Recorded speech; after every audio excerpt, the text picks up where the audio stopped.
Welcome to week 6 of MPAI 600 here at Georgetown University School of Continuing Studies Applied Intelligence Program. Just starting off with announcements. There we go. Sorry about that. Paper 2 is due now, depending on when you're watching this. I should have those back to you in a week. I'll probably mark them over Thanksgiving. And our Zoom session is tonight. Might have been yesterday, depending on when you're watching this, for groups 1, 2, and 3. So again, groups 1, 2, and 3, your presentation is the paper or is assignment 2, and I'll have those marked again this week. So current events, obviously a lot of the energy has been sucked off by the impeachment proceedings. I don't want to get involved one way or another on the politics of this. Just keep apprised of it. It's something that it's intelligence related. It's something that has intelligence focus, and it also, I think, reveals, I think, a strong public perception by some of our a public has a strong perception of the people that testify, the military officers, the intelligence community personnel, the diplomatic community personnel. So just keep that in mind going forward. And again, I don't want to get political in this YouTube video, but just keep abreast of it and keep the intelligence angle abreast of the intelligence angle on this on these proceedings. So review of week 5. Again, you're doing the paper in week 5, but we had several case studies with the question about lone wolves. And, the question that comes up, when does radicalization get monitored further? This is the dilemma that we have. We put people on all sorts of watch lists for doing things, but I guarantee you the standard isn't met. If you're an Islamic extremist, you'll probably be put on a watch list a lot easier than maybe a right-wing extremist. I have in the in-person course, I discuss Charlottesville, and is Charlottesville terrorism or not? And I do this in the terrorism course as well. Charlottesville 2017, was that terrorism? Some people say yes, some people no, but I would argue that if they were, instead of having neo-Nazi flags, there were ISIS flags, and instead of saying, Jews will not replace us, they were saying Allah Akbar, we wouldn't be having a debate whether it was terrorism or not. Most people would say it's terrorism. In fact, there wouldn't have been even a march because they wouldn't have gotten a permit to say pro-ISIS things. So radicalization deserves further scrutiny, or when does it deserve further scrutiny? And then you can look at this at the micro level. If I'm watching ISIS video on my computer, do I deserve to go on a watch list? Arguably, I'm doing something in the privacy of my home, and I'm looking at something on free speech, and I'm allowed to do that. I'm allowed to watch pro-ISIS movies in my home.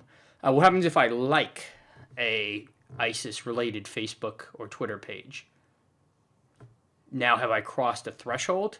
What happens if I interact just like the Dal Hassan did with an Al-Qaeda operative? Now do I deserve further scrutiny? And I think it becomes a little bit more clearer when you deserve further scrutiny. But again, it's easy with ISIS, easy with those Islamic extremists. Think about the right-wing extremists. Think about like 4chan, 8chan, the Daily Stormer website.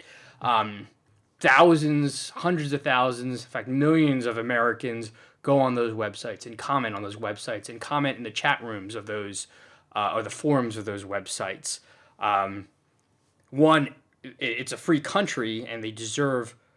I don't want to say deserve it, but it's a free country, and you get to have all sorts of weird beliefs in this country. But also, it's a resource constraint. Again, if you monitored everyone that visited the Daily Stormer website, you would need 3 or 4 FBIs just to do that.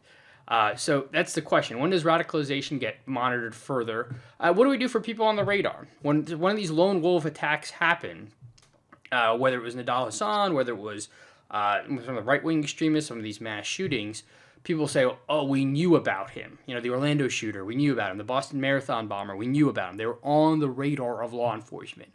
But there's not enough to arrest. And that's going to be one of your questions on your final, is what to do about the gap when somebody is on the radar of law enforcement, but not enough is out there to arrest or detain. And a lot of you brought up how to defeat lone wolves, you know, use big data, use open source tools, all those things. And that's all fine. And that might get people on the radar. But then what do you do from there? That's the question. Do we have the appropriate funding structures and people? I'm not going to argue that we need more people, and I don't think anybody else did, that we need more money, but maybe we need better tools. Maybe, you know, we talked about Nadal Hassan. What about Hassan, the Coast Guard lieutenant that was arrested just last year for a right-wing extremists? Whatever he did was free. The only reason he got tipped was because he did all that on a government email, on his government computer. That's going to tip you off. But if he was a civilian and he was just using his private email, his plots, which were all right-wing extremist plots to bomb, you know, perceived left-wing targets, do we have the appropriate tools to go after something like that? That's just, again, food for thought. And then maybe we should just accept this.